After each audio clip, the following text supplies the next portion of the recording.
தளபதி விஜய் அவர்கள் 2026 நடக்க போகிற தேர்தலில் முதலமைச்சராக வின் பண்ணுவாரா பண்ண மாட்டாரா அப்படின்றத பற்றி நிறைய அரசியல் தலைவர்கள் நடிகர்கள் தன்னோட கருத்துக்களை ரொம்ப ஓப்பனாக மீடியாவில் முன் வச்சிட்ருக்காங்க. அதில் முக்கியமாக ராதா ரவி அவங்க தளபதி விஜய் வின் பண்ணுறதுக்கான பாசிபிலிட்டிஸ் பற்றி என்ன சொல்கிறாரு அப்படின்றத இந்த வீடியோவில் பார்க்கலாம். நீங்கள் இப்போ தான் என்னோடய சேனலில் ஃபர்ஸ்ட் டைம் பார்க்குறீங்கன்னா சப்ஸ்கிரைப் பண்ணி சப்போர்ட் பண்ணுங்கள்.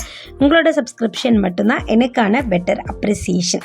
ராதா ரவி என்ன சொல்கிறாங்கன்னா, எம்ஜிஆருக்கு அப்புறம் இவ்வளோ க்ரௌட் இருக்கிற ஒரு நடிகர் அப்படின்னு பார்த்தா அது கண்டிப்பாக விஜயா மட்டும்தான் இருக்க முடியும்.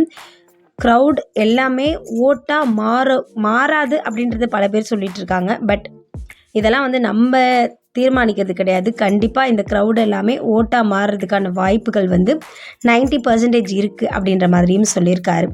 கூடவே சேர்த்து எம்ஜிஆருக்கும் இந்த மாதிரியான எதிர்ப்புகள் எல்லாம் அளவுக்கு அதிகமாக வந்தது. பட் அவரோட ரசிகர்கள் அவரை ஜெயிக்க வச்சாங்க. அந்த மாதிரி விஜயை ஜெயிக்க வைக்கிறதுக்கும் நிறைய வாய்ப்புகள் இருக்குது அப்படின்ற மாதிரியும் சொல்லியிருக்காங்க. ஏன்னா ரொம்ப நாளாச்சு இவ்வளோ பெரிய கூட்டத்தை, இவ்வளோ பெரிய ரசிகர் கூட்டத்தை பார்த்து. ஏன்னா எல்லா நடிகர்களுக்கும் ரசிகர்கள் இவ்வளோ பெரிய கடல் மாதிரி இருப்பாங்களான்னு கேட்டால் கண்டிப்பாக கிடையவே கிடையாது அப்படின்ற மாதிரியும் சொல்லியிருக்காரு. அவருடைய கரிஷ்மேட்டிக் ஸ்பீக் இருக்கு இல்லையா, அவர் பேசுகிறது அவ்வளோ ஃபயராக இருக்கும். ஸோ மனசுக்குள்ளே என்ன இருக்கோ அதை தான் பேசுவார். எல்லாமே ஸ்கிரிப்டடாக கொடுத்தோன்னா அதெல்லாம் படித்து பார்த்துட்டு எல்லாத்தையுமே ஓகே பண்ணிலாம் பேசிட மாட்டார். ஸோ கண்டிப்பாக விஜய் வின் பண்ணணும். வின் பண்ணுறதுக்கான வாய்ப்புகள் நிறைய இருக்குது அப்படின்ற மாதிரி ராதா ரவி அவர்கள் சொல்லியிருக்காங்க.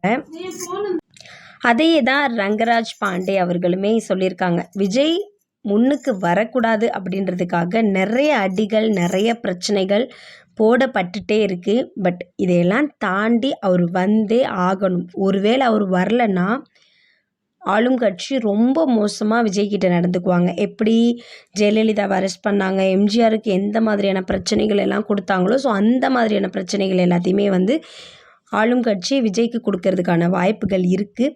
ஸோ கண்டிப்பாக வெளியே இருந்து பார்க்குற நம்ம எல்லாருக்குமே தெரியுது விஜய்க்கு ஆளும் கட்சியினர் எவ்வளோ ப்ரெஷர் கொடுத்துட்ருக்காங்க, எவ்வளோ அழுத்தம் கொடுத்துட்ருக்காங்க அப்படின்னு தெரியுது. பட் அதெல்லாம் தாண்டி அவர் வரணும். அவர் வந்தால் தான்